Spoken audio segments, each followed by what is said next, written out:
umetuacha na maswali mengi. Bala, hujatusemesha hata kidogo, ili pigo ni la huzuni. Mbona dada umetuacha mapema hivyo, kumbukumbu zanijaa.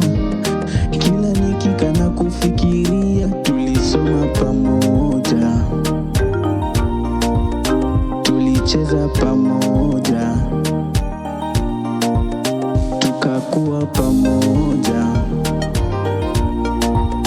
Ndoto yako imekatika mapema, inasikitisha. Roho yangu inauma kwamba hatutaonana tena. Bye bye, bye bye, bye bye, bye bye. Lala salama Walove. Bye bye, bye bye, bye bye, bye bye. Lala salama Walove. Mdogo wako Mumburi, huzuni metanda. Baba yako John, machozi metanda. Mama yako mzazi anakulilia. Ndugu zako wadogo wanakulilia. Kilolonyo anakulilia, Munguru anakulilia, Kishushu anakulilia.